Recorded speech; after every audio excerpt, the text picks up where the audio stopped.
welcome to Real People. I'm Stephanie Allensworth, and we are back with part three of the history of propaganda with my friend Michael Shan. Thanks for coming back online again with us here, Michael, and sharing all your great information. Thanks for having me, Stephanie, and hi to your audience. Yeah, thank you. And we're going to I think we're going to start back into some propaganda tactics and then go into some historical data points that you wanted to share with us today. And you have the floor. Thank you. Okay, okay, and again, ask questions as we go along. You know I will. Um, the thing the thing I started with in talk number two was how do we identify the tactics that they use? Because even if you don't understand all the subject matter, the tactics oftentimes give them away. They being propagandists and people who feel no duty to be truthful. Again, it's kind of an anything goes mentality. If you can win strategically in some way, doesn't matter how nasty you have to be or how dishonest you have to be. It's all about the win. So, a few different things that I'll review again. Oftentimes, they refuse to debate. They don't want to hear the other side. They don't want to even make it seem like there is another side or that the other side's points have any legitimacy whatsoever. So they'll often argue that by engaging in debate, they would be giving legitimacy to crazy crackpot arguments. And again, most of the arguments are not that. On some issues, whether it's the global warming issue, you have huge numbers of scientists. On political issues, you have journalists and people like Noam Chomsky and people that have been doing research for 30 and 40 years telling these stories, and they just won't give them a platform at all. They don't want to debate them. So a refusal to debate. Um, Another thing is just censoring people outright. So not even getting to the point where you can debate. You just can't even if a platform even carries that person's views, they're considered so inaccurate that those people need to be censored because in some way they are a danger to the public. So during the COVID thing, I'm not sure which magazine it was. Anyway, they put out, there was an organization that put out the top disinformation spreaders regarding the COVID arguments. And it was mostly doctors, largely, doctors, Robert F. Kennedy Jr. And again, Robert F. Kennedy Jr. sources everything he says. He wrote a book about Anthony Fauci. I think the book had 2,200 footnotes. I mean, we're talking, and again, when you write books like that, they know that they'll be sued for libel if the things that they assert are factually untrue. So they have teams of lawyers go over all this kind of stuff. Yet they're called disinformation spreaders. So they try and censor people if they can. They, again, as I said, they'll act as if any alternative view isn't credible. It's not the people presenting it aren't credible. One of the very important points I find sometimes is if someone is trying to convince us of their establishment view, they're forgetting that you and I, for example, we know what they know. We know what the establishment view is because all you have to do is turn on the television or read the newspaper and it's right there. So they're not sharing anything new with us. We know what they know. Yet if I say, well, do you know what research I've been looking at? And do you know any of the people that are talking about this thing I'm talking about? They've got no idea. So it's not that they've looked at our side and then really thoroughly examined it and decided it wasn't credible. They haven't even looked at it. Yeah. So on the issue, for example, of 9/11, I won't go into all the details on that, but there were probably three or four really, really credible researchers on that subject. Nobody was willing to debate them. No one was willing to give them a platform. But if you ask the average individual, I say, have you looked into 9/11? And they say, oh, you're one of those conspiracy theorists. I say, well, do you know any of the people, the information that I've looked at? And they have no idea. They believe the official establishment narrative and they have no idea who's on the other side. They have no idea what arguments they're making. If arguments are being made, if they do try and summarize the arguments that are being made, they're often highly distorted. Like it's like a straw man argument where of all the arguments someone might have made, the one that the media will latch onto is the worst possible one. The worst argument that could be made, and they take that one to basically brand this whole alternative truth movement as a bunch of crazy people because of this one ridiculous argument. We could also call it a kind of a red herring argument. It's not a good argument at all. So they knock down the reason we use the term straw man. A straw man is easy to knock down. So you knock down the straw man, but you don't address any of the really firm, concrete arguments. Hmm. Um, Again, one of the other things I said is if you are talking about what the other side believes, are you going to represent what they're saying fairly and accurately? Or are you going to distort what they're saying? Again, for all Trump's failings, they talk about Trump. Why do you have to exaggerate the things you say he's doing? Why do you have to distort and say he said things he didn't say?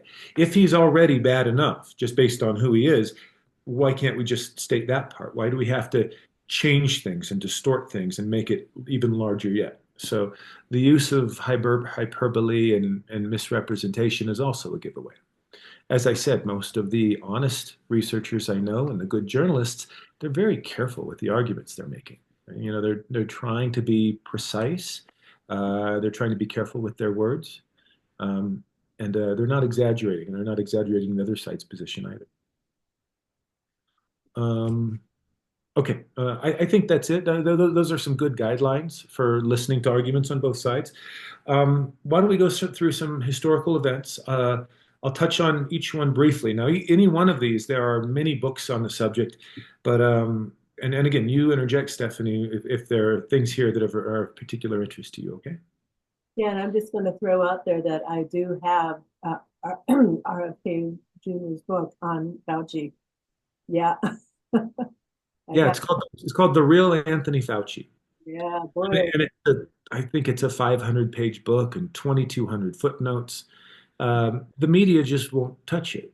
They again, that's one of the techniques they use is rather than give it attention, give it media attention. A lot of times they just ignore things because they know that the general public, 90% of people, either don't read books anymore, or at least they're not going to find out about this book.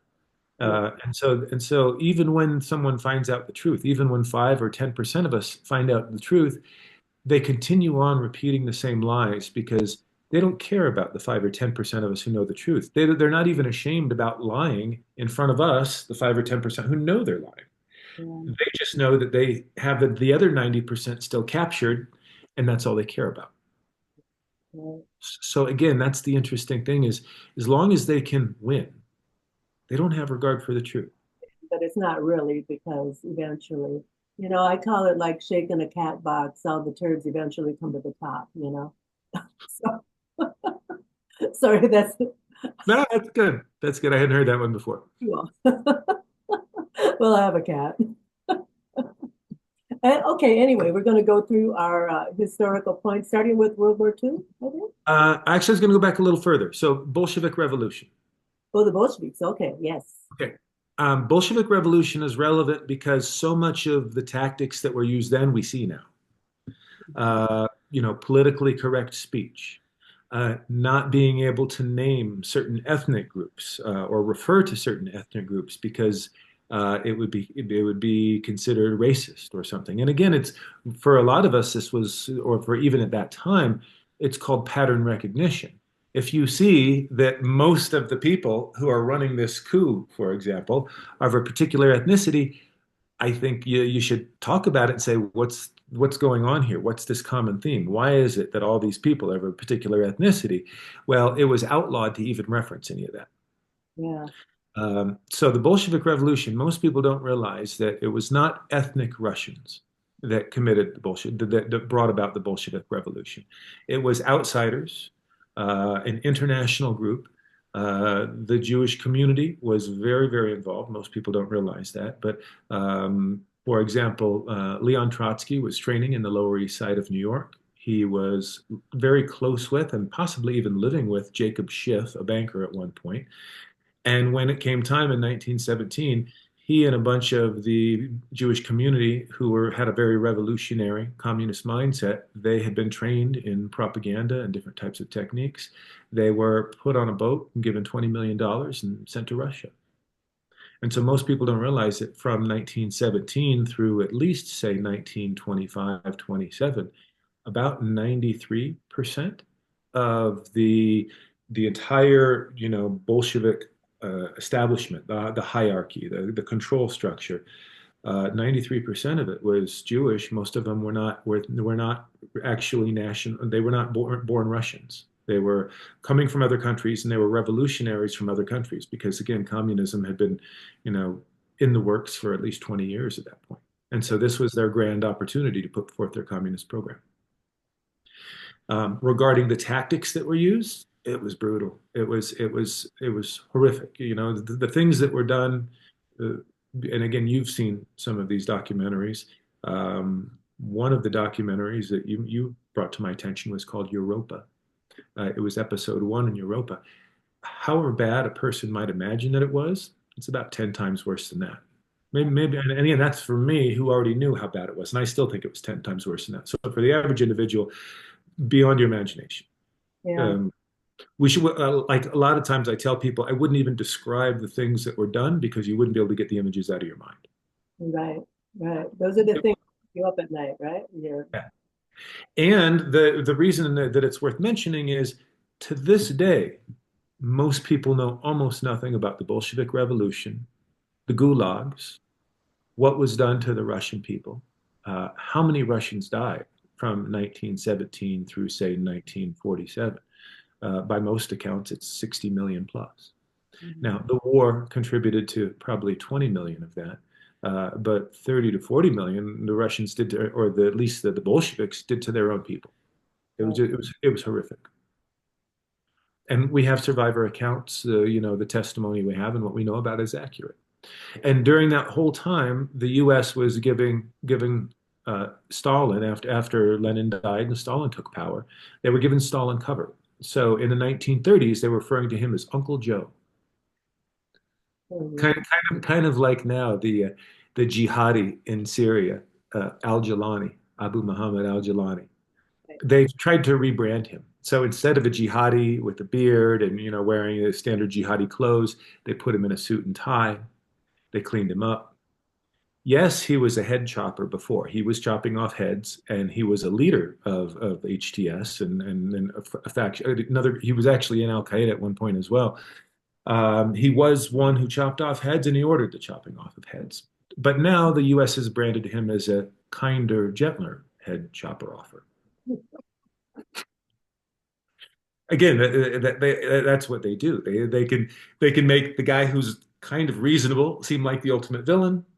When I say they, the media can make him seem like the ultimate villain, or they can take someone who's really a villain, like Stalin, who, I mean, Stalin, even in the 1930s, he was already responsible for at least 20 million deaths between the Ukraine famine and the gulags and going after his political opponents and everybody else, going after the farmers, the peasants. It was brutal. Yeah. And yet they called him Uncle Joe. They even did a documentary. I forget what it was called, but it was a U.S. ambassador to Russia at the time. The name's not coming to me, but in roughly 1937, 38, they did this documentary and they made it seem like everything was wonderful in the Soviet Union. Yeah. Yeah. The And, propaganda was working well. right, and the U.S. was giving cover for it. Okay, so let's move on. After the Bolshevik Revolution, of course, not immediately after, the Great Depression was significant because the Great Depression was largely caused. It didn't have to be that bad. It was a result of banking policy. I touched on that last time. They restricted money from the money supply. So let's say there had been $100 in the money supply, as an example, $100 in the money supply. Now, proportionally speaking, it was down to $20 or $30 in the money supply. So they restricted the money supply by 70 or 80%. There was no liquidity. There was nothing for people. There was no means for people to exchange. The banks were not giving out new loans. I know the banks, they claim that it was out of fear, but it was a nationwide banking policy issue. And then they called in all the gold. So they called in gold, a heavy punishment if you didn't turn in your gold. I think at that time the fine was $10,000 US Mhm. in Depression era, 1933 America. Yeah. I think today that'd be the equivalent of $200,000. Yeah. So a huge fine if you didn't turn in your gold. And then once the Americans turned in their gold for what was considered market price at that time, I think it was $21 an ounce, the US immediately turned around and sold that gold to Europe for $35 an ounce. Um, so again, there are a lot of things that happen behind the scenes that most people aren't aware of. One of the people, a member of the House Banking and Currency Committee, Lewis McFadden, he was at a banquet and they tried to poison him. I think this was roughly 1934, maybe 36. And again, he had spoken out and he'd said that it was clear that the Great Depression was caused when you look at banking policy. So again, the fact that they were willing to silence or attempt to kill one of their main opponents, that's what they do. They do what they do. Yeah. Um, Spanish Civil War is significant, 1935, 36. Most people don't realize that the Spanish Civil War was funded and operations were run and directed out of the Soviet Union. So it wasn't that this was just a natural uprising of just the Spanish people. There was a very revolutionary mindset. Communism thought it could spread internationally. They specifically referred to themselves as the Communist International, which was then abbreviated to the Comintern. And so communism was a genuine threat. In 1923, I believe, um, around there, give or take 2 years, a communist group violently overthrew the government of Bavaria. And so Bavaria had a communist government. Communists were very aggressive in the streets. You could liken it to something like Antifa, where they're willing to use, terror tactics and set buildings on fire and beat up people and things like this. So communism in Germany was a real concern, and in Spain it was a real concern. And so then these communists with the Spanish Civil War, one of the things they did was instead of going after the government, they went after priests and nuns. They killed about 6,000 priests and nuns. Yeah. And again, there was a hatred of religion, and one needs to understand, why the hatred of religion. If a person is religious, you look to your sense of God and your own conscience for your ultimate direction in life. That's your compass. That's who you feel the obligation to. And the state in communism, the state is to be all powerful, and they want the state to be the only dominant, the primary force in one's mind, and they don't want that to be competing with religion. So there is a hatred of religion and a desire to abolish religion in communism. So again, for them to go into Spain and do that, you have to ask yourself, why didn't they just overthrow the government? Why did they have to go after priests and nuns? Mhm. And they used terror tactics. Didn't they do that in Russia? They burned So down the churches and killed the priests and the nuns. I mean, my understanding, based on the work of Michael Hoffman is a very good researcher. We call him a revisionist historian because he looks back at history and he takes all the new information into account. By his estimation, around 10,000 churches and cathedrals were destroyed in the Soviet Union, yeah, modern day Russia. Few of them, one of them, I want to say it was a cathedral of maybe, Archangel Michael or something like that. But it was one of the most beautiful cathedrals in Russia, and they dynamited it. They just blew the thing to smithereens. yeah, So again, there was a hatred of Christianity and of Orthodox religions, yeah, and that was one of the things that was attacked. Yeah. So the Spanish Civil War, again, people don't have a proper understanding of it. Everyone talks about, oh, Franco was an evil fascist. Franco was trying to stop communism in its violent form. And Franco was also very much against Freemasonry because Freemasonry was the subversive element that was working in all countries to bring about these revolutions. Not unlike we see, again, we see this massive destabilization effort right now, where around Russia, Georgia, they're trying to destabilize Georgia. They did 10 years ago destabilize Ukraine, and we're seeing all the after effects of that now. They did the same thing with Moldova. They're doing the same thing with Romania. They just did it with Syria. And so it's basically, we think about like the forces of chaos, yeah, who are they're willing to unleash chaos and destabilize the entire world with no regard for death and suffering and everything else. It's that kind of an element. And the element takes different forms, or maybe the organizations behind them take different names. So now we would call it more like a deep state operation, and we see the CIA and a lot of America's allies, the West, have gone down this path. But historically, we saw that, for example, Freemasonry was a very subversive element that was destabilizing countries, destroying countries. Yeah. Yeah. Mhm. Um, World War II. There's so much to be said about World War II. I'll just hit a few key points. Most people don't realize that from 1933 through 1939, there were the transfer agreements. And the transfer agreements was an agreement between the National Socialist government, we call it Nazi. I don't think they ever referred to themselves as Nazis. I think it was an epithet that the British tend to coin. Don't know that for sure, but I don't know that the Germans refer to themselves as Nazis. So I usually say National Socialists because that was technically their name. The National Socialists were collaborating with the Zionists, and the Zionists saw that they had common cause. They wanted to keep the Jewish people separate from the German people. They felt Jews should marry Jews, and they wanted a land of their own in Palestine. And so Germany was concerned about Jews being, a subversive element within Germany. And so they said, well, it's kind of in our interest as well. If you're not really going to abide by Germany's laws and customs and culture, and if you're always going to consider yourself a foreign element, maybe you should have your own country. And so they basically helped with a migration effort. They didn't force them to migrate. They didn't round them up. The transfer agreements were an opportunity where if a person wanted to migrate to Palestine, they could deposit their funds in a Jewish-owned bank in Germany, and those funds would be transferred to a Jewish-owned bank in Palestine. And of course, just dumping people in the desert didn't make much sense because Palestine was largely undeveloped. So they created what was called the kibbutz. And the kibbutz were basically training camps where people could be taught agricultural techniques, concepts about water purification and infrastructure and sanitation and all the things that they would need to know so they could build their own society in Palestine, so they could become a modern state one day. So there was a tremendous amount of technological assistance and guidance given. Right. So most people don't realize that for 6 years, it was a willing collaboration. And we get a very one-sided account of all this. So, for example, through the 30s, they talk about the Nuremberg laws, and the Nuremberg laws. The Germans were so hateful; they weren't going to let, Germans marry Jews. That was essentially what the Nuremberg laws were about in 1935.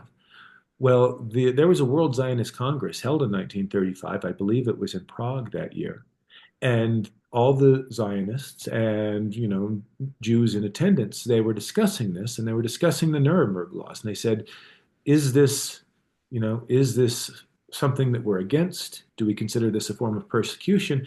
And the conclusion they came to was that no, we actually agree with it because we don't think Jews should be marrying non-Jews anyway. And we would like that of our own.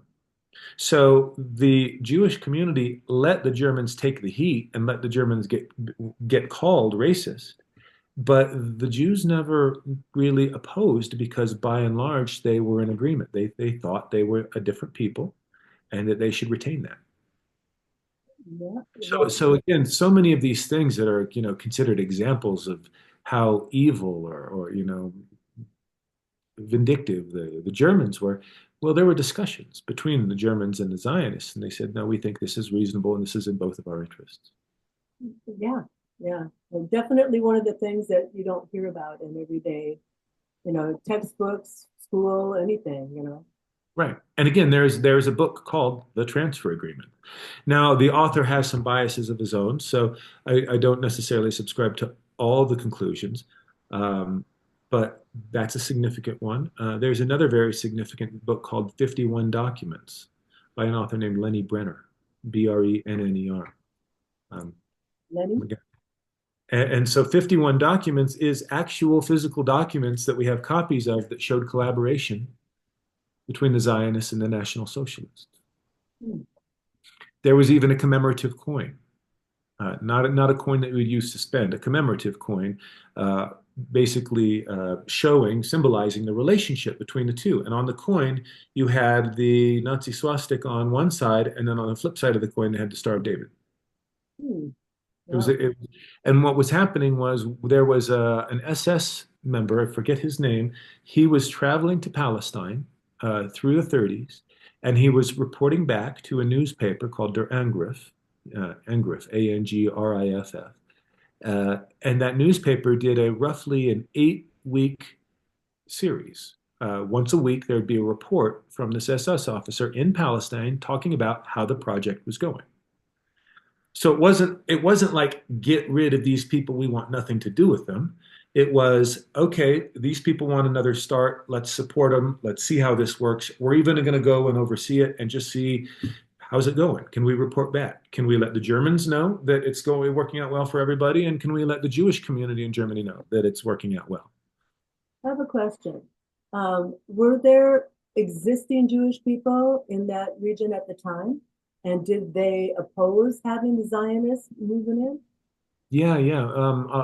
I'm not, maybe we didn't touch on this before. It's one of the most significant things to understand about the migration. So, as a result of the Balfour Declaration in World War One, Balfour Declaration was a deal the Brits made with the Zionists because the Brits were losing the war.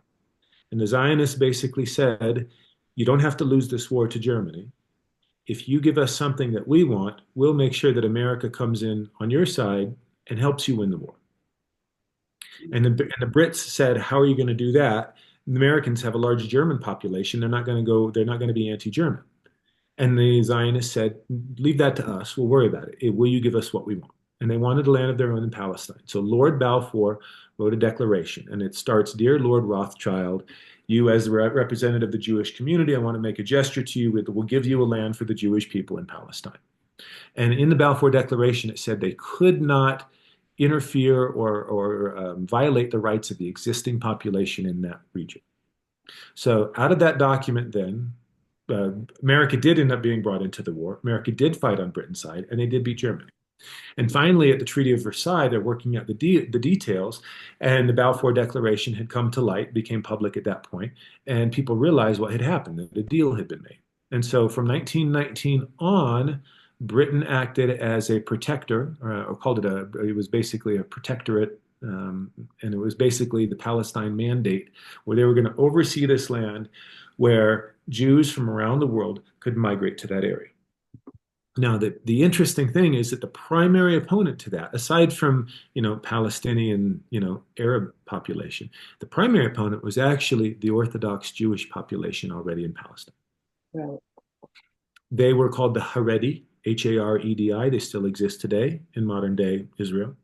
They were Orthodox. They believed that, well, aside from their beliefs, their differences between, the Zionist view, which is a political tactic of we're going to like use political intrigue and tricks and bribes in order to get a land of our own. The Orthodox generally believe that we need to live a righteous life, and eventually God will give us a land of our own. Yeah, yeah, So if we're procuring a land of our own through deception, that goes against the way we're supposed to live, and therefore we're not there in God's good graces. And this is still a point made by Orthodox Jews. For example, in New York City, you have an organization called Neturei Karta. And this organization, a Karta, Karta, Neturei, Neturei, I believe. okay. And this is what organizations like this are saying. They're orthodox, and they're saying that you don't get to use deception to take land. You need to live a righteous life, and God will give us a land one day. So the Haredi Jews in Palestine, one of their top rabbis, I believe the rabbi's name was Sonnenfeld, he was speaking out because what he said was, although we are Christians and Muslims and Jews all living in the same land of Palestine, we've worked out our peace. We've been peaceful for a really long time. Our families go back. Our grandparents go know each other. Our parents know each other. We grew up together. Yes, we have different religions, but we're all in the same land. We consider each other neighbors. Why in the world would we fight? Why in the world would we create these divisions based on our religion? And the concern of this rabbi who spoke out was that the Zionists who were coming in were zealots. They really thought that they could come in, have the land for themselves. So it was the equivalent of coming in and using your elbows and just pushing everybody else out. Like, everybody else, get out. This is ours. And there were several commissions, I think six or even seven commissions, funded by both the US and Britain, trying to determine, will this Zionist project, this idea of allowing Jews and Zionists to migrate into Palestine, will it work? And the overwhelming conclusion every single time was no, it won't work. Right. It won't work because there's no intention. The Zionists that were moving into the land, they have no intention of sharing No. it. They think it should be theirs. And everything that happened from that point forward illustrated that even more clearly. So through the 30s, the Zionists were cataloging all the different villages within Palestine, which ones had the best water, the best climate, the most fertile soil, the most fruit trees and orchards, men of fighting age, or is it largely the elderly? I mean, these types of things. They were taking all these records so that they could be strategic about going in one day and trying to take over some villages or communities. Yeah. This is covered very well in a book called The Ethnic Cleansing of Palestine by Ilan Pappé. Now, Ilan Pappé is an Israeli professor. And of course, what he said was, unpopular with a large portion of the Jewish community, but no one's really refuted most of the points made in the book. He provides all the evidence. It was a plan for ethnic cleansing. And again, for years, everyone say, "Oh, that's a conspiracy theory," or "That's anti-Semitic to depict the Jewish community in that light, like they would do something like that." No, of course not. They're so innocent. Of course, they wouldn't do something like that. Well, we see it coming to fruition now. Oh, yeah. It's clearly an ethnic cleansing program. Most recent news I saw just today, there are Israeli snipers firing into the hospitals at the medical staff. So it's not even like an indiscriminate bomb that may or may not have been accidental that hits a hospital. I mean, it's almost it's no coincidence at all that nearly every hospital in Gaza, in Palestine, has been destroyed. I think there were 35, 36 functioning hospitals. 4 months ago, I think they were down to 10. Yeah. And, and now maybe there are just a couple of functioning hospitals. So for snipers with precision rifles that can hit a target, smaller than a 6-inch diameter, for them to be targeting medical staff inside the ICU, Yeah. you have to ask what they're doing. They're trying to create a state of terror. They want everyone to flee. They're trying to cleanse the population, move them all out. But the people can't flee. Where are they going to go? You Right. know, they're stuck in there. It's a prison. Yeah. It's a prison, Right. and you're just wiping it out. Right. Um, uh, anyway, yeah, that's. I really wanted that to come up because I think that's a really important piece of what's going on. That I think a lot of people are not aware of that. So hopefully that'll give somebody a aha moment. Uh, Yeah. maybe a little insight into that. So yeah, And again, through the 20s, again, that rabbi I mentioned, I believe his name was Chaim Sonnenfeld. Chaim is generally spelled Chaim. He had a spokesperson who was a Dutch poet. Um, I want to say his name was Jacob de Haas, Haas, but I think I'm a little off on the name. I could look it up though. I know I have the name, but he was a Dutch poet. Internationally, newspapers were willing to print what he had to say because he was very articulate, and he was speaking on behalf of the rabbi.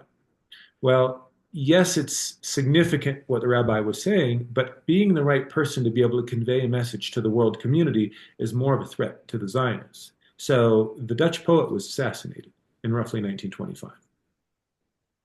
And he was a poet, but the fact that he was articulate and was someone that the world community would listen to, that was a threat. So that's how the Zionists operated, just like going after journalists today. I mean, I think just in this last year, from October 7th, or last 15 months, from October 7th to today, 14 months, I guess, I believe almost 200 journalists have been killed. that's a big number. Yeah, and again, they wear vests. I mean, they're clear, they're marked, they're well marked so that they don't get killed. UN officials, aid workers, they're basically just making it so that anyone that even steps into that region knows that no one is safe. Right, right. And these are the tactics. And again, it's not just the Israelis who do this. This is the nature of power and power games. And again, there's no duty, no sense of duty to be truthful. You Yeah. just you do whatever you have to do to win the game. Takes That's it how. to the left hand of God, right? The left hand of God, where if you're not, where they believe if you're not being punished for these things that you're doing, then who cares? It's human. Um, Yeah. and then there's, this the you add all that into it, the power and the money, and it just becomes ah, just such a horrible way to live. And knowing that this is going on, and knowing that there's people that just want to shut it out. It's like, no, this isn't happening. It can't be real. And it's been going on for over a century, maybe 2 centuries. Right. Since Yeah. start. Power games are as old as kings and queens and aristocrats and everything else. So these power games are very old. There's a fun book called The 48 Laws of Power by Robert Greene. Uh, and he tells all these anecdotes of, world leaders or kings or different different techniques they used in order to either deceive a population or to deceive an opponent or something like that. It's similar to like The Art of War by Chinese General Sun Tzu. These types of tactics, but deception is something they use. Um, and we have to assume they're going to use deception. The illusion that most people fall under, though, unfortunately, is that we think that our media is generally honest, our government is generally honest. And as I've said in our first talk, if we look at all the historical events from basically the Revolutionary War to the present, there are over 250 different instances of or 250 different events around which we don't have the truth. And any one event, it's loaded with lies. Yeah, yeah. So, so it's just it's like just recently with the Russia conflict, Trump said that he was told by the intelligence services, his briefers, that the Russians had lost 600,000 men and the Ukrainians had lost about 400,000. Mm, That's what the intelligence community is telling Trump. They've got their own agenda. They believe that it would be uh, disadvantageous to tell Trump the truth because if he knew that the better numbers, and according to Russia, is that the Ukrainians are probably losing people at a rate of about 5 times more than Russia. So for every one Russian man who dies, about 5 Ukrainians die. And by most accounts at this point, the Ukrainians have lost somewhere between 500,000 and 1 million men. mhm. The Russians, 1 to 200,000. But to say that the Russians are losing more, again, they lie constantly about all these things. Yeah. And of course, they've got their rationale. They say, well, we need to win this, and if it seems hopeless, and if we really know that it was 1 million Ukrainians lost and only 1 or 200,000 Russians, well, Trump probably isn't going to support this, and he's going to say that this whole thing has to stop, and that's not in our interest, us, the intelligence agencies. So therefore, we need to skew the numbers a little bit. So they always have their rationale for why they're going to do it. But again, they're not even being truthful to the incoming president. They've Yeah. got their own agendas, and Kennedy talked about the same thing with the Bay of Pigs. Yeah. Uh, basically his own generals and his own intelligence apparatus was lying to him about what was actually going to happen. They do it all the time. And yeah, that was, well, it'd be a conspiracy theory thing to say, but it was an inside job. Yeah, but again, we have so much evidence. I mean, again, the thing with Bay of Pigs, we have these, you know, I mean, Robert F. Kennedy Jr., son to Robert F. Kennedy, who was assassinated in 1968. He's looked into this in great detail, and he talks about these things. Other intelligence professionals have talked about these things, and again, that's what revisionist history is all about: is this idea that we now have all these accounts and insiders who are telling us what actually happened. I read an article by a good researcher. Um, this was on the anniversary of Pearl Harbor, so December 7th. And this researcher had compiled all the information they knew about Pearl Harbor and whether or not Pearl Harbor was known of in advance that the Japanese would attack, and did America allow it to happen? And then that would be used as a pretext to enter the war. It wasn't just one book or two books that reference all this. There were like 30 different sources, many of them military men, people in intelligence, generals, colonels. Uh, Again, it was overwhelming the number of sources that we had explaining that they knew anywhere between 1 day and 3 months before that Pearl Harbor was going to happen. Yeah. Yeah. The U.S. policies were trying to bring about a response from Japan. They backjet Japan into the corner. They weren't allowing them, petroleum and different things. So it was basically paralyzing their industry and everything else. They were going to have to do something, but they didn't want to. America didn't want to be the one to fire the first shot. Yeah. Yeah. It's better to look like the victim, right? And this idea that Pearl Harbor was allowed to happen, well, of course, people have talked about that as a possibility for 40 years. Uh, what was amazing to me was that we have so many admissions from insiders who actually had information. They actually received a cable intercept, or they had decoded the Japanese message transmission system, things like this. Um, so the evidence is clear, it's there. It's just that most people don't research these things. They don't want to believe that the government's lying, the media is lying, and then going back all the way, 70 years back to try and decide if someone was truthful, or 80 years back to try and decide if someone was truthful or not. That's just not where most people have their focus. But it's interesting to me to study these things because it helps us to understand how they operate and what they're willing to do. Does this go back to where you were speaking about the Zionists saying, "Don't worry about it, we'll get America into the war," and this is how they did it? By uh, Because America did not want to join World War II. I mean, all the stuff that I've read and watched and documentaries was all about, they were like, no, we're not getting involved. We're not getting involved. The people did not want to do it. They were right about that. The people did not want to go to this war. But Pearl Harbor, woke the sleeping giant, if you will, and that's how they managed to get us into that war that we didn't have really any business being in. But And the American establishment, FDR, he was ready to go into the war as early as 1935, 1936. But the American people were isolationist and did not want a war. By 37, 38, FDR was convinced that Hitler was so evil that we had to stop him. And that's the argument most people would say is, even if they did allow Pearl Harbor to happen, if you need that to finally galvanize public opinion in order to stop the ultimate evil, Adolf Hitler, it was worth it. Even if we had to lose 3,000 men, at least if that was an excuse that the American public would accept, okay, it was still the good war. It was good that we got into that war, because if it didn't, we would all be speaking German now, and Hitler would take over the entire world. I mean, that's the way they rationalized this whole thing. Okay, but what we know is that Poland, the whole thing started with uh, Germany was trying to right the perceived wrongs of the Treaty of Versailles. War guilt was assigned to Germany in 1919. And they basically said that Germany was responsible for World War I. Germany was the primary guilty party, and Germany needed to be punished.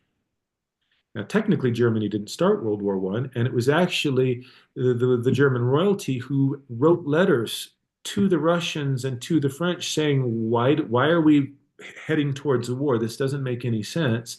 We're all practically blood relatives anyway. So well, why did we do this? We're going to destroy Europe ourselves. yeah, right. And so he was actually, again, I'm not sure if it was I'm sorry, I'm blanking on the name. Um, but I believe it was the royalty in Germany at the time. He was the one that wrote the letter. And he was appealing to the French and to the Russian aristocracy. Let's not do this. Why in the world would we do this? Despite that, despite him being the one person who tried to avoid war, because they did better in the war, because they were a superior fighting force, at least up until the end, then they were blamed. So war blame, and they basically put terrible reparations on Germany, and they fractured off some of Germany's territories. Yeah. So when Germany then tried to regain those territories, like an area of Czechoslovakia, where ethnic Germans were now on territory that was considered Czechoslovakia, well, the people were being persecuted, and so they wanted to go in and help their own people. And so, of course, every move that Hitler made, everyone's like, "Oh my God, oh my goodness, he's set on world conquest." And he was actually just trying to right the perceived wrongs of World War One, the outcome of World War One. And so what was happening in Poland was there were ethnic Germans being persecuted in Poland. And the Soviet Union was a huge threat because of the Bolsheviks. The communists were building up a massive military. And Germany was quite concerned that the communists were going to be a threat to all of Europe. Mhm. So that was another reason that Hitler wanted to work with Poland and at least be able to have access to the Soviet Union at that time. So it was about persecution, and it was also a strategic move. The Poles were told, negotiate with Hitler like you're going to come to a settlement, but in the end, don't agree to anything. So they were incentivized to be belligerent, to waste Germany's time, to not give them anything, and to continue persecuting the German people. Well, in persecuting them in a major way, like Europa, if you see a little bit further into that, when they're actually like looking at World War II, the atrocities that they were doing to the German people on the Polish side were beyond atrocities. They were just horrible things that were being done to the Germans, and then they're blaming the Germans for it, right? I know of some of the accounts. I've read it. I didn't see that part of the documentary because there are a number of episodes in the documentary, so I'll have to watch that. There's I know there's a part of the story that we certainly don't know. yeah, Uh, but the interesting thing to me about all of it was the Poles were belligerent, but they felt they could be because they had the backing of Britain. Now, Britain wasn't strong yet because they were still weak from World War One. They were in debt and still recovering from World War One, and they certainly weren't ready to take on a power like Germany again. But Britain had been given assurances by Roosevelt. So most people don't realize that America is actually the primary instigator of World War II. America was giving assurances to Britain that they would support them, to France that they would support them. They might not have given assurances directly to Poland, but because they gave them to Britain and Britain gave the assurances to Poland, Poland was willing to be belligerent. And I use the term belligerent deliberately because if we look at Ukraine, Ukraine is a small country that does not stand a chance against Russia. They never did. yeah. But they're being very brazen and very belligerent as Zelensky's acting like he's the leader of a big country and Putin needs to back down. Well, it's because Ukraine's been given assurances by the West. And a And lot so of for that reason, they're willing to pick a fight with a much bigger foe. So it's the same tactics, and that's why it's important to understand some of this history. yeah. So the ambassador who was within the FDR administration, there were a number of Zionists within FDR's administration, but one of them was William Bullitt, Bullitt. He spent a lot of time in France. He was also communicating with the Brits. He was kind of the equivalent of Anthony Blinken today in terms of being one of the significant movers, giving assurances to the other countries regarding America's foreign policy. They basically said we need to figure out a way to get America into the war, but we will provide material support until we can get into the war. FDR had a conversation with, I believe, I believe it was the British ambassador in DC at the time. And he basically, FDR said, I could be impeached for this, but we are committed to getting into the war. We just have to find a way how. Mm, This was, 1938, 39. no. We have a Polish ambassador. Uh, uh, it's either Potocki or Potofsky. I'm going to go with Potocki, Potocki, Josef Potocki. He was the Polish ambassador in Washington, D.C. We have his dispatches now. Again, this is revisionist history. We find out what people were saying. And as early as 1938, like January 1938, a year and a half before the war, he said the Jews around, and we can say Zionists, the Jews around FDR and in the media are fomenting a war psychosis, trying to convince the American public that Hitler is the ultimate evil and that war is absolutely unavoidable and that Hitler has to be stopped. So war psychosis. Now, if we look at what's happening now, same phenomenon. I mean, you have Russia making gestures saying they've explained their interests. They've explained you can't have missiles or a NATO armed country right on our border. It's way too close to us. Us as Americans, we'd never allow Chinese to put missiles in Mexico. Right. So it's amazing to me that people can't see that if the situation were reversed, we'd never accept it. Um, and despite all that, um, lost my train of thought for just a second. I'm sorry. Oh, the war psychosis phenomenon. So Americans were being very aggressive with Russia. Russia is essentially telling us to stop. And there are still Americans who are talking about, well, we need to stop Russia. And like, yes, but don't you understand? It's going to mean war. Well, maybe it's worth it. And again, we're talking about two nuclear armed powers. This thing could get out of really, spin out of hand very quickly. So what we see now is a similar type of war psychosis. People think that war is inevitable, that war is acceptable. People don't understand what war really is. They don't understand how horrific it is. And yet the media can spin people who otherwise wouldn't have an opinion in it. They can just, on a matter, they can spin people into a psychosis. Well, and a lot of these wars are being, let's just call it, sold to the people under false pretenses in the first place, based on the propaganda that they put out there. I Right. mean, all comes back to the propaganda. They spin all this stuff up and just basically lie to the people, and the people take it in as it's true, as if it's true, and that's where we keep going with all this. I don't know why we can't wise up to this. Maybe this is the time. Maybe the time is now for people to see through that veil of propaganda and lies. We would hope so, but it's puzzling to me. I mean, if you look at the Iraq War, so many people within whether they knew it from day one or whether they knew it 5 years in, at a certain point they do realize they were deceived. Mm.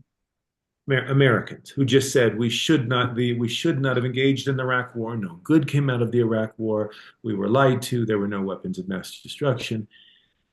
And again, it goes back to the old George Bush quote, fool me once, shame on you, fool me twice, shame on me.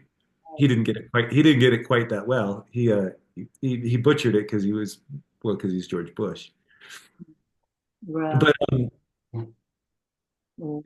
it, it's hard to understand how after the Iraq War, they immediately started beating the war drums that we need to go after Iran. I remember them talking about needing to go after Ahmadinejad, the president of Iran. We need to go after Iran. They had pictures of Ahmadinejad on the cover of Newsweek and Time magazine as like the ultimate evil.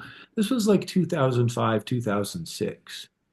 So it'd only been 3 years earlier that we'd been lied to get into a war, and they're doing it all over again.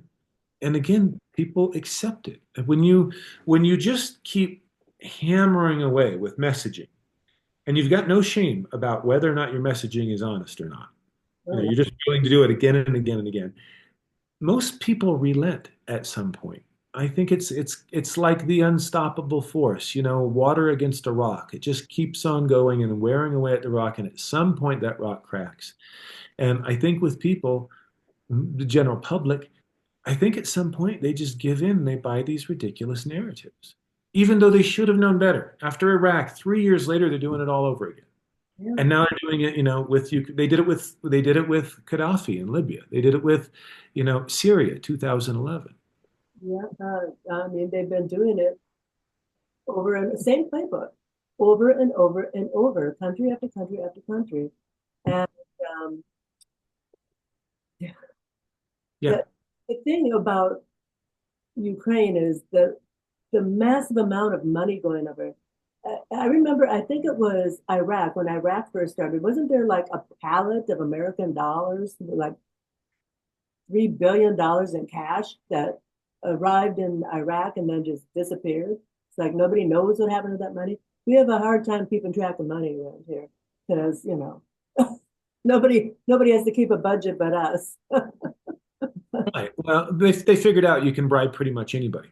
And the bribe doesn't have to be personal enrichment of one individual, like the example of Turkey right now and Turkey participating in the overthrow of Assad in Syria. Well, Turkey was given some very favorable trade deals and incentives and promises that they'd be included in, pipeline plans and everything else. And so you make promises and assurances, and it's not a bribe in an envelope or even in a bank account, but it's the type of bribe that may allow a nation to be a big player now. So it's still a form of a bribe, and this is what they've been able to do for centuries. Yeah, but you think that the countries would be wise as to our tactics, or not? I don't even want to say our tactics because it's not our people coming up with it. It's our government and the people that we play with. You think by now they would, be like, can we trust them? What they might offer us all this stuff, but will they actually give it to us, or are we just next? They again people should know not when you've been deceived again and again and again. And like let's say there's a businessman that you're considering going into business with, and he's got a terrible track record Yeah, of betraying people. yeah, You'd be insane to enter into a contract with that individual. yeah. Because he swore But he's already shown everybody who he is. But he's dangling such a huge carrot in front of you, like the possibility of the riches that you guys would both make together. Maybe this one time we can trust him, or maybe the carrot is so big that it's worth me taking the chance. yeah. And so people should know better. But again, go ahead. I'm sorry, you were saying something. Keep in mind, I worked in Hollywood, so I'm Yeah. familiar with these kind of deals. So I mentioned before, a really great resource these days is Judge Napolitano, Judging Freedom on BitChute. He's got, again, three former CIA analysts, two colonels, two lieutenant colonels, former diplomat, former ambassador, State Department official. He's got all these different people who are giving them perspectives. Mhm. And the best evidence at this point regarding what happened with Assad in relation to Russia and Iran was that Assad had suffered under sanctions. Mhm. Syria had suffered under sanctions, American sanctions, for so long, they were in a terrible spot. And finally, the Gulf states said, hey, we'll bring you back into the fold. Qatar and the UAE and the Saudis and Kuwait and Jordan. And they basically said, we'll bring you back into the fold and we'll help you get back up on your feet. And America will provide some support. And maybe we can get some of the sanctions lifted. But you need to distance yourself from Iran and Russia. So Assad took the bait, whether he was naive, whether he was desperate, whether they dangled a really big carrot in front of him. It's tough to say exactly, but that was why, you know, over 6 months ago, when the Russians warned him that they're planning something for your country, you've got a lot of corruption and low morale in your military. You need to train people up. You need to make sure you're prepared for some kind of uprising within the country. Someone's going to try and destabilize your country. The Russians offered help and he turned down the assistance. The Iranians offered a warning about 2 or 3 months ago. He turned down their assistance. So again, it was a perfect example of what you just said. You should know better than to trust the United States because they'll betray anybody. There are no permanent allies. There are just interests. The Yeah. only permanent ally I think you would say that America won't betray is the Zionists in relation to Israel. But that's not out of a fondness. That's out of Israel basically controls America. Well, yeah, and we were talking about APAC before we started here, and so you want to give us a little bit about that, or do you want? Is there something in between? Yeah, yeah, sure. We can jump to that. So there was a book called They Dare to Speak Out by Paul Findlay, former congressman. And the book is replete with examples from military men, Pentagon officials, heads of departments, secretaries of state and other places, presidents, congressmen. And they basically explained that the Israel lobby has pretty much total control over America. And that was as of like 1990. Mm. They get their people loyal to Israel in staffing positions, advisors to congressmen and senators. They're everywhere, and spying and procuring information is very much what they do. So if you know about Israeli spy Jonathan Pollard had a position with the U.S. government. He was caught for espionage, and he was imprisoned for, I think, 25 years. And it was finally under Trump that I believe he got pardoned. Maybe it was Biden, but he did finally get pardoned. He had stolen over, I think, 1 million pages of classified documents, boxes and boxes of documents. I mean, it wasn't like he accidentally took home a classified file. I mean, this was an operation. Yeah. And Yeah. that's the pattern. They've been known for doing this. So Congressman Paul Finlay wrote a very good book. It's an important book. They Dare to Speak Out. There was Walt and Mearsheimer, Stephen Walt and John Mearsheimer, both university professors, and they wrote a book called The Israel Lobby. When they wrote that book, no one was able to refute anything that was said. They couldn't be charged for libel. There was nothing factually inaccurate, but they were both called anti-Semites. And what they did was they tried to call for these professors to be removed from their position, tenure taken away. I mean, there was an effort to really go after these professors. Now, the professors were unimpeachable. Their facts were accurate, and they knew they were taking a lot of heat, but they knew they'd survive it. To this day, John Mearsheimer is outspoken, and he's giving us a play-by-play of what's happening with Israel, Palestine, and everything else. And he's also very good on the Russia issue, so he understands foreign policy very well. So being anti-Semitic, being labeled in that way, does not mean that you're hateful of Jews, that you dislike Jews or Zionists or anybody else. That it simply means that you're sharing information that is uncomfortable for the Jewish community or the Zionists, and you're not supposed to talk about any of those things. So anything that might potentially portray Jews in a negative light for being underhanded, for being sneaky, for spying, for planning, for having some kind of an agenda, anything that kind of makes them look in that light, even though we know that that's just in the nature of man, it's in the nature of government. We know that governments deceive and people deceive. If you reference, if you make that in reference to the Jewish community, they will label you as an anti-Semite and do everything they can to destroy your career. Oh, yeah, definitely. Yeah. And it was a term that they themselves came up with. Yeah, it's a smear. It's designed as a smear, and it's considered one of the worst possible smears. Yeah. Like Robert F. Kennedy Jr., when they called him anti-Semitic, I mean, you would have thought they slapped him in the face. He was really offended, and he got up publicly and he immediately said, "No one's been more loyal to the Jewish community than me. How could you do that?" But it's the ultimate smear, and because of World War II and where they say anti-Semitism always leads to a Holocaust or to, blood in the streets or something like that. Yeah. No, not necessarily. We just want to know the truth. But that's why anti-Semitism is such a terrible smear, is because they lead us to believe that it's just the start of an ultimate evil. Yeah. Exactly. Yeah. So the interesting thing about all this, with books like that, the authors were called anti-Semitic for suggesting any of these things. And yet today, it's totally clear that they were right. That the Jewish community, specifically the Zionists, the political lobbyists, and the political apparatus, for those who don't know, AIPAC is the head organization, AIPAC, American Israel Political Affairs Committee. They vet presidential candidates, actually.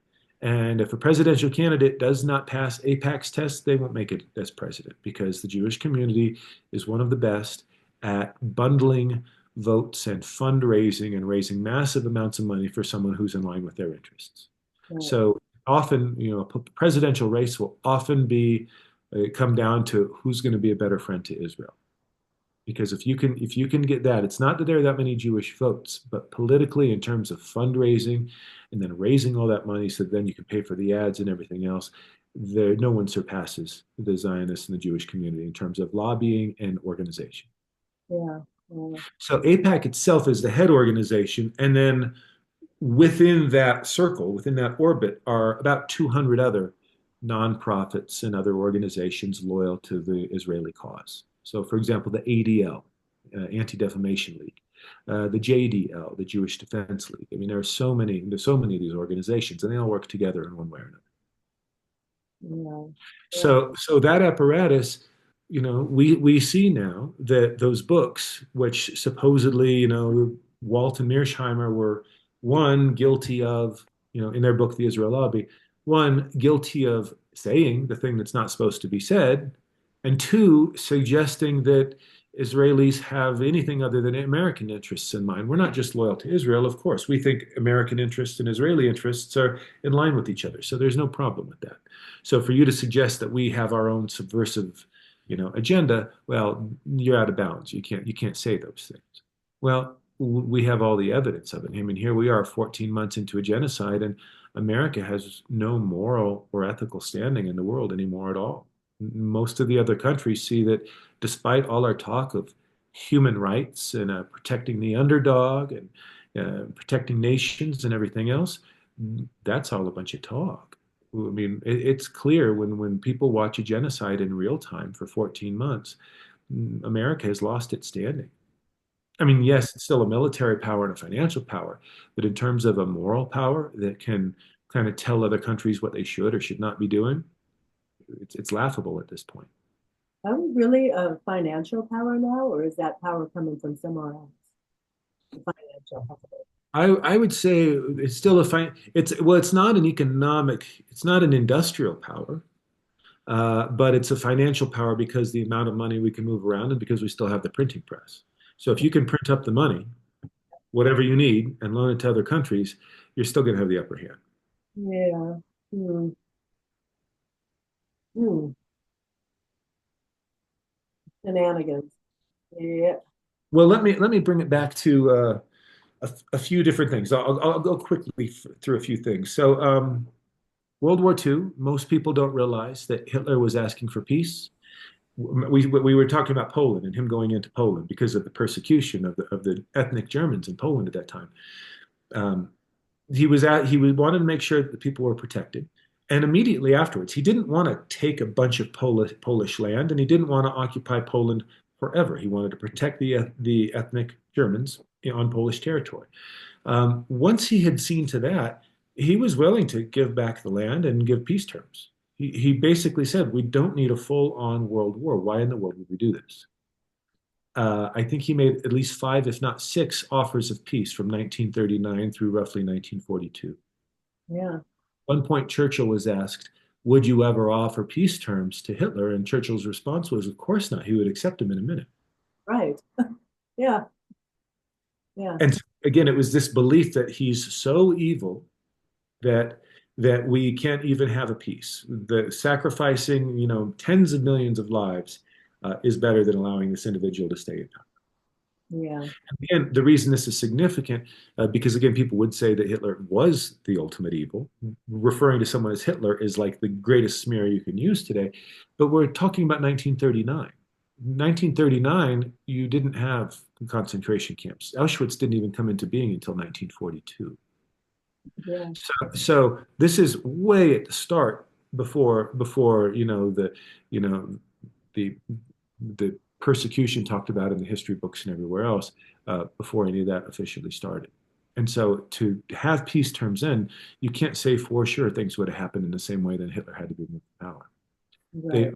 ultimately the big powers wanted a world war, and there were a lot of reasons for that. I won't say more than that because I know that trying to paint Hitler any way other than the way people have known it all along. People will call you a Hitler lover or a Hitler apologist or something like that. And my point is simply that there's so much distortion. They make these characters out to be you know ultimate evil, but they were making him out as the ultimate evil in like 33 and 34, and they were working out arrangements, and they were having meetings, and they were working out trade agreements, and working out with the Zionists and things like that. And yes, through the progression of things that can happen, things can go really bad, and people can make really bad decisions along the way. But to say that someone was evil from age 15 or age 20 or age 25, I don't think you can argue those things. So to say that he was always evil, I don't think those arguments hold. Yeah, it's interesting about that whole history, definitely, and the picture painted definitely doesn't tell the truth. But I mean, obviously things did happen, but there's probably still a lot more we don't know about that and the inside happenings of that and how it came to be that he got labeled so horribly because that was the thing to do. I look what they did to Hussein. They labeled him as what was he, the butcher of Butcher Iraq? of Baghdad. Huh? The Butcher of Baghdad. Oh, the butcher of Baghdad. Yeah, yeah. Like he was cutting off heads and all that stuff. But his people loved him too. I mean, Yeah, so let's move on from Hitler. Again, I'm not trying to change people's mind. I had to read a lot of books to see that there were other perspectives and other things that had happened and misrepresentations and everything else. And if a person's not going to undertake really studying the issue, I'm certainly not going to change your mind in one conversation. And well, I'm not trying to say that he was good. I'm just saying that there are a lot of distortions. The fact that he was the one calling for peace in 1939 and 1940, before people were really in the camps, and before terrible things had been done to populations. Again, that's a huge piece of history that yeah, most people don't know. So yeah, let's move on. So once you've established that that is the ultimate evil, a person like Hitler, well, now with propaganda, you don't even have to explain why Saddam is so bad or why Gaddafi is so bad. You don't have to make a rational argument. You just refer to them as the next Hitler. mhm, exactly.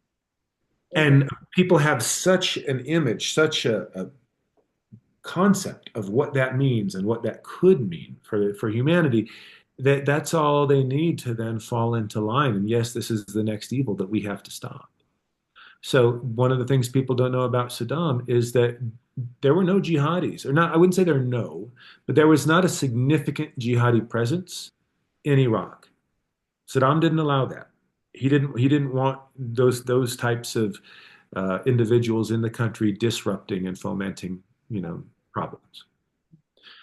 With Iraq War One, most people don't realize that the justification for why we had to go after Saddam was because the Iraqis were so evil that they were going into Kuwaiti hospitals and they were taking the babies out of incubators or shutting off the incubators and allowing babies to die. Yeah, Okay. Turns out that the young girl who gave that testimony, she was only about 13 years old. She was coached by CIA and intelligence operatives. It was a big kind of news conference thing in which she was very tearful and she was talking about all of it. She was a member of the Kuwaiti royal family, and it was all made up. That was never true. We knew that within a few years. yeah. Uh, Um, so that was Iraq War One. Iraq War Two, weapons of mass destruction. We know that was a lie. right. Syria, Assad hurting his own people. We know that was a lie from weapons inspector teams and people that really tried to study some of these weapons or gas attacks and things like that, that looked at these different things scientifically, and they said, actually, this doesn't look like it was dropped from the air by a jet or anything. This looked like this was planted by, jihadis inside the country. This was a false flag in order to make Assad look really terrible. Well, we've got about 10 minutes left, and I'm just curious if we want to jump into anything happening now, like with drones and things like that, these sightings that people have been reporting, and is there any information you have on that, or is all that still yet to be revealed? I don't have much information on the drone thing. I mean, if we could touch on anything, I'd kind of like to touch on this concept of the Great Reset Oh, yeah, yeah, yeah, yeah. for people who don't know about it. So all the way back to Carol Quigley, who was at Georgetown University, a mentor of Bill Clinton's. Carol Quigley wrote a book called Tragedy and Hope. And here he was, a very esteemed professor, and he was talking about how eventually the bankers and the elites should run society, not just American society, but the entire world. That the nation state will be an outmoded concept, and it will be basically factions and financial interests and other interests that will, run the world. So kind of this concept of a new world order. George Bush Sr. referenced a New World Order in 1991. We've heard that term before, where they're talking about changing things in a significant way. And although the organizations have been different over the years, the organization that's come to the fore this last, say, 5 years is the World Economic Forum, headed by Klaus Schwab. So Schwab wrote a book. I believe the book was called The Great Reset. I could be mistaken about that. Yeah. But they're talking about how society needs to be remolded, reshaped worldwide, and they want to set things up in a different way. Now, they're arguing that things have failed because of something like COVID. Again, trying to say that COVID is an example of how the world has failed. I don't know how you can blame that on a pandemic. I mean, um, ultimately, what they're trying to bring about is, in order to bring a new system into place, you have to collapse the old one. Right. Kind of the communist tactic of a clean slate. You sever the connection to everything from the past. So the Bolsheviks came in and they severed the Russians' connection to their own cultural history, literature, everything, and they were trying to make a new Soviet man. That was what they tried to do. Can I just ask one thing here? It is that written? I mean, from what I understand, they're taking what's happening today with the WEF is taken straight out of the playbook from the Communist Manifesto. Is that, do you see correlation between those two things? I haven't sat down and looked at all the different connections, but I'm sure there's a lot of overlap. Yeah. Yeah, I mean, almost verbatim. Yeah.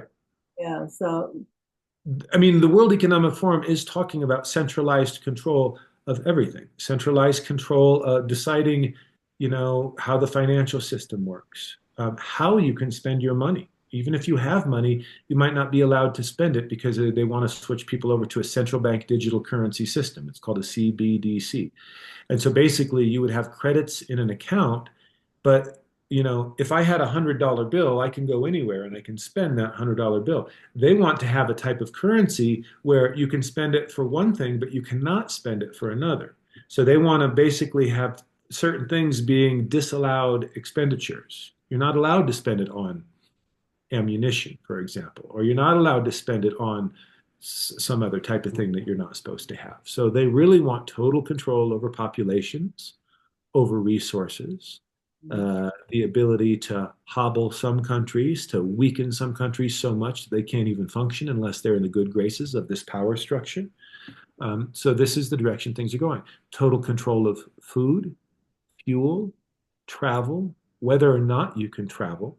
For example, things like vaccine passports and things like this. It's not unlike the Chinese social credit system, where if you have unapproved ideas, you're not going to be able to go to certain zones or to certain areas.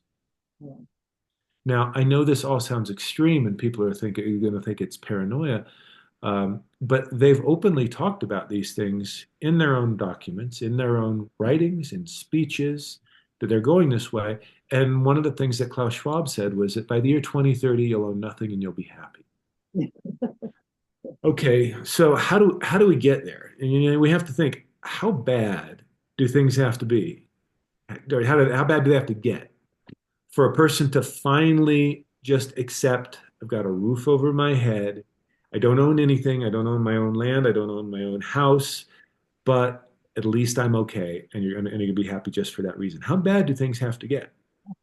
And I think that's a question we need to ask ourselves because that's only 5 years away. And we're right on the verge of this whole thing blowing up into something really catastrophic. When I say this whole thing, if there is a conflict, and it seems highly likely that there will be some kind of a conflict between Russia, Ukraine, and NATO, between Israel and the rest of the Arab world, Israel, Iran. Maybe America jumps in and attacks Iran as well. Iran is not a pushover. Iran has an underground airport for their military planes. Have you ever heard of such a thing? Yeah, they've got underground runways where finally, when the jet takes off, it comes out of the side of the mountain, but the whole runway is underground. So the idea that America can somehow bomb Iran and stop everything they're doing when so much of it's underground. It's not realistic. So if there is some kind of a massive conflict, an escalation, it's not that the conflict would bring about all the terrible things that would happen. It's that the conflict would be the cover. And then the cover would allow, because the financial system is set to collapse anyway. So many countries are in a terrible position. They're not doing well. The American economy, if we didn't have the printing press, if we couldn't just keep on printing up money, it's tough to know what's even keeping the American economy going. So at some point they feel they need, and this is part of reset, the Great Reset, the idea that you would also reset the economy. Right. And so the some kind of a massive conflict would be the cover. And what they could say is if the economy collapsed, they could say Russian hackers or Chinese hackers brought down our financial system or did something. But we need to be engaged in a conflict first for then you to be able to blame the Russians or the Chinese or the Iranians or something else. And again, all it takes is an accusation. It doesn't even have to be proven these days. Most of the public will believe these things if the media tells you.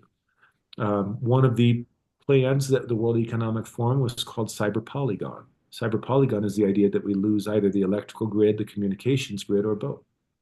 Mm. Well, in a technological age where most people, I mean, you can't even go to a grocery store if the registers are down and the internet's down. Right. Even though they have goods, you have cash and they have goods, they're not able to give you a receipt, they're not able to process it, and they just tell you, I'm sorry, I can't give you any. Right. So there are a lot of reasons to believe that at some point here, these organizations that again, it's not that they choose immorality, it's that so some people do, as we talked about, the left-hand concept, but a lot of them are just amoral. Their morality doesn't calculate in anywhere. It's just a game. It's just power games, and they're going to do whatever they think they can do. Mm.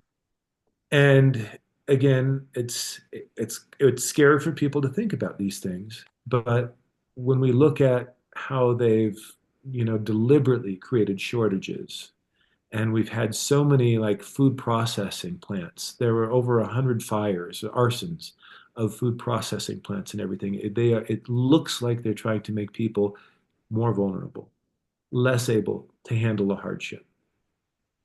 Well, And and so, yes, go ahead. I'm sorry. Go ahead. farms. I mean, all of a sudden, farms are on fire, beehives are under attack. People are, they're taking down the beehives. It, it just it blows my mind that people aren't like onto them by now. I don't even know how they can get in there and start these fires. Like the DEWs, the directed energy weapons. We don't know. Are those a real thing or not? People say they see these beams coming down out of the sky, and all of a sudden everything's on fire. The house is all gone, but the trees are there. The cars are melted, but the grass is still there. I'm going off onto one of my little tangents, so we'll If, come if, back. if we look at the reports for Lahaina, Hawaii, Yeah, and if you look at the evidence, the photographic evidence and different things, I mean, we have the rims of cars, aluminum rims that you have molten metal that then re-solidified, but you could see that it was like running down the street. yeah, Massive temperatures to create that. yeah, And that kind of superheating, where you can have that kind of heat in one directed area, and then right next to that car is a tree that didn't even burn. yeah. And anything with a blue roof, imagine that. I saw that piece. I don't know the facts around that and whether or not that's accurate, but we have enough evidence though that these were not normal fires. Yeah, Now, if there are some things like directed energy weapons, okay, well the question is, I don't think they're using them that often. So maybe they're using them for some fires, again, like Lahaina, strategically, there was a reason to do it. I won't go into all those details. But for some of the other fires that are spontaneous fires, maybe, tough to say. They've got a lot of tools at their disposal. We do know that they can control weather.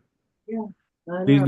these weather events, we can see satellite imagery and other, I think I want to say it's called NexRad. But you can basically see pulsing, uh, pulsing spots, a grid-like spot of these energy pulses around an area, and that starts to have an effect on weather patterns. Right. Yeah. I can't explain it all here, and I'm certainly not going to convince your audience with my explanation. But there's a lot more of a reality to this than most people realize. The Oh, one thing I can say about hurricanes, for example, we've had technology for steering hurricanes for over 20 years. wow. The Russians figured out that technology a very long time ago.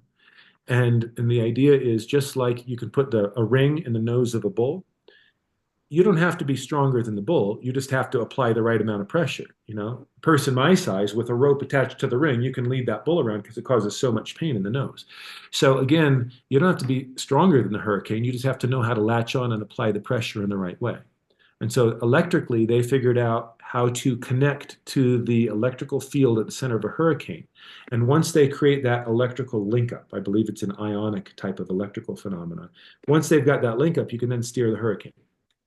The Russians gave that technology to America because they were trying to be our ally. This was the late 90s. They were trying to, get into our good graces.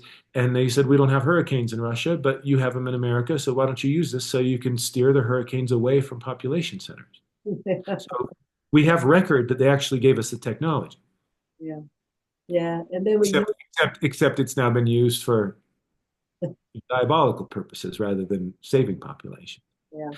So again, I know that so much of this it's going to be hard for people to listen to because you just don't believe that people could be what we would define as evil.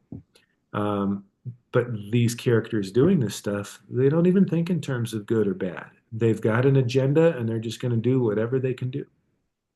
If you think of terms of their own best interest and what they can get out of it, and people are just in the way, you know, we're just in the way of them getting what they want. And so therefore, if you won't go, I mean, like they tried to buy people out of North Carolina, of the mountains of North Carolina. They tried to come in and buy their homes before this happened. And now look at them. They came and dumped all this water on them. I know that's a conspiracy theory, but yeah, millions of, well, not millions, but a lot. I don't even know the number of how many they have confirmed dead over there, but they're still living. They wouldn't let them stay in the tiny homes. The things that they're doing, these people just to drive them out, and they're not going to compensate them.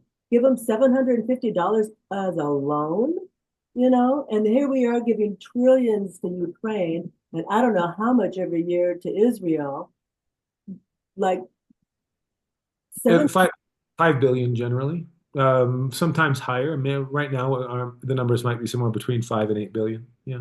Yeah. Um, I mean, it's insane what they'll do when they want something. And, how do you fight back? How do we as a people fight back? And that's the question I'm just going to leave hanging because I don't want us to go too much further into this because we're running out of time. But I don't know, maybe we keep this going. And as we get new information, we can keep updating with what we're finding and specifically you, not me. Just tagging along. If there's interest on the part of your audience, I'm happy to give updates. Again, I try and provide the sources that I use. Like I said, Judging Freedom with Judge Napolitano is a very good one.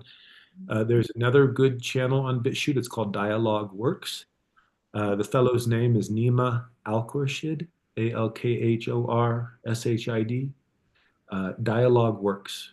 That's the name of his BitChute channel. He's interviewing a lot of the same people that Judge Napolitano is. His interviews go a little longer. Judge Napolitano's interviews are about half an hour. Nima's interviews are about an hour. Yeah. But he does have some intelligent perspectives there too. So, um, being on this path means you always find time to study and get different perspectives and you kind of work things out. But, official narratives, like, you know, the intelligence agency is telling Trump that the Russians have lost more people than the Ukrainians. Well, we dismissed those a long time ago. Amongst all the intelligent perspectives, you still need to use your own discernment. They're not deceiving you, but no one has a perfect crystal ball. No one knows exactly how it's going to happen. But you listen to enough perspectives and you get a good sense. But Yeah. I'm happy to do more if there's interest on the part of your audience. Well, we'll play it by ear and check in every now and again and see if we've got enough to, make a hour and a half show because we did it again. Get it again. Okay. Oops, we did it again. Sorry. Yeah. So yeah. Sorry, everybody, if we went a little too long. No, I think it's good stuff though. And if people are willing to open the books or look at the documentaries and just check your sources, I think they're going to find out that we've all been hoodwinked a long time ago. And it's time to, to be smarter than the others. If I may, let me provide one more thing. Okay. On the Syria issue, there was a book titled "Subverting Syria."